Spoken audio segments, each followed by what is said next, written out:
हरे कृष्णा। राधे राधे। आप सभी का स्वागत है मेरे YouTube चैनल किस्से किरदारों के में। और आज की कहानी का शीर्षक है कच्चे धागों का पक्का बंधन। तो आइए इस कहानी को शुरू करते हैं।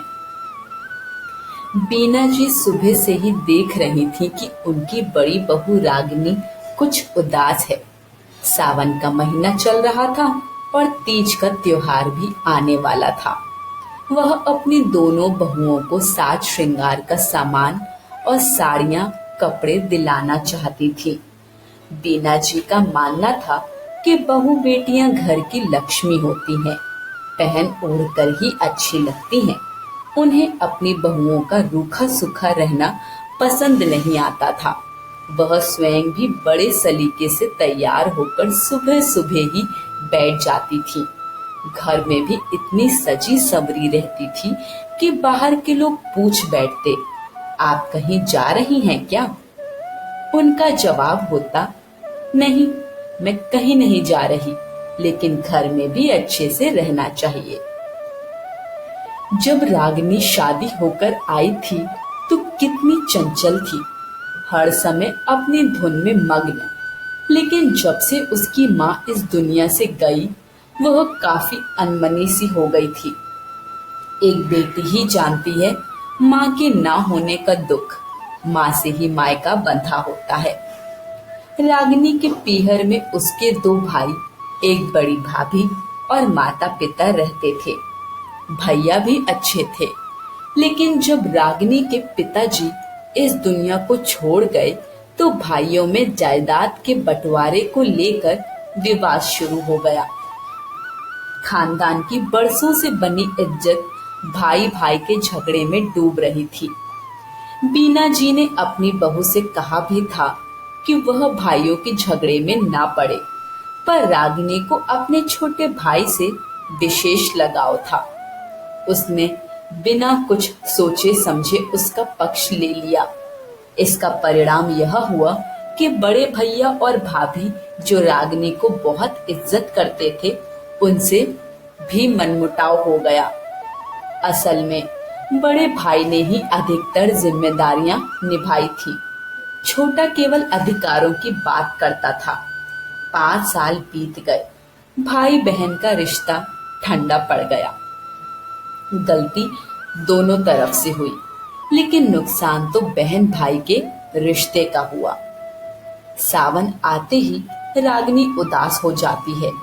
माँ के ना रहने के बाद भी उसकी बड़ी भाभी हर साल मन से सिंदारा भेजती थी, लेकिन झगड़े के बाद सब कुछ छूट गया। छोटा भाई विदेश में बस गया और मायका जैसे छूट सा गया। बीना जी के मायके से अब भी सावन की डलियां आती हैं। उनके यहाँ किसी चीज की कमी नहीं थी। वह अपनी बहुओं को खुद ही सारा सामान दिलवा देती हैं। लेकिन मायके से आई सावन की डलियों की महक कुछ और ही होती है। उसमें माँ की देहरी की खुशबू होती है। बीना जी अपनी बहू के पास आईं और उसका सिर सहलाते हुए बोली, बेटी, कब तक यूं ही उदास रहोगी? खून के रिश्ते यूं नहीं छोड़े जाते। अगर तुम्हारे भाई भाभी तुम्हें मनाने नहीं आ रहे तो तुम ही पहल कर लो। प्यार तो बहुत था तुम लोगों में, बाहरी बातों के कारण ही मनमुटाव हुआ। तुम्हें याद नहीं रागिनी, जब तुम्हारी शादी हुई थी तुम्हारा बड़ा भाई कितना रोया था? और तुम्हारी भाभी, वह तो हर किसी की कितनी इज्जत करती थी। तुम्हारे मायके में कितना आदर सत्कार होता था। तुम्हारी माँ के जाने के बाद भी कोई कमी नहीं की उन्होंने। तुमने ही भाइयों के विवाद में पड़कर रिश्ता बिगाड़ दिया, पर अभी भी कुछ नहीं बिगड़ा। हमारे यहाँ ये तीज त्योहार ही इसलिए बनाए गए हैं कि रिश्ते जोड़े रहें। राखी आने वाली है, तुम त्योहार लेकर चली जाना, कोई मना नहीं करेगा। तुम्हारा मन हल्का हो जाएगा। अपनी सास की बातें सुनकर रागिनी की आंखों से आंसू बह निकले। वह अपनी सास से लिपटकर बच्चों की तरह फूट फूट कर रोने लगी। उस पल उसकी नजर में अपनी सास का मान और भी बढ़ गया। उसने तो सुना था कि सासें कठोर होती हैं, पर उसकी सास ने तो माँ का स्थान ले लिया था। उसे भी अपने भाइयों की कलाई पर राखी बांधनी थी। कितनी चाहत थी उसे बुआ शब्द सुनने की। उसके भतीजे भतीजियां कैसे घेर लेते थे उसे।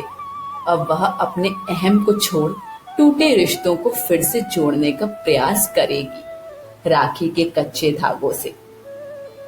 उसने अपने भाई को फोन मिलाया। फोन उठते ही भाई की आवाज सुनकर रागिनी की रुलाई फूट पड़ी। दोनों भाई बहन गिले शिकवे करते रहे। जब भाई ने कहा कि उसकी सूनी कलाई 5 सालों से राखी का इंतजार कर रही है, रागिनी की आंखों से फिर आंसू बह निकले। भाभी ने भी कहा, सावन की डलिया भी तुम्हारा इंतजार कर रही है दीदी। अब सारे गिले शिकवे मिट गए। रागिनी के भैया भाभी तीज पर सिंदारा लेकर आ गए। रागिनी अब फिर से उत्साह से राखियां खरीद रही थी। कुछ राखियां उसने अपने हाथ से भी बनाई। 5 साल का सोनापन खत्म हो रहा था, और वो भी उसकी सास की समझदारी से। अगर बिगड़ते रिश्तों की नाव को कोई संभाल ले तो रिश्ते कभी नहीं टूटते। आज की कहानी यहीं समाप्त होती है। कहानी पसंद आई हो तो कमेंट बॉक्स में हमें अपना फीडबैक जरूर दीजिए। वीडियो को लाइक शेयर करें और चैनल को सब्सक्राइब करें। सभी को हरे कृष्ण, राधे राधे।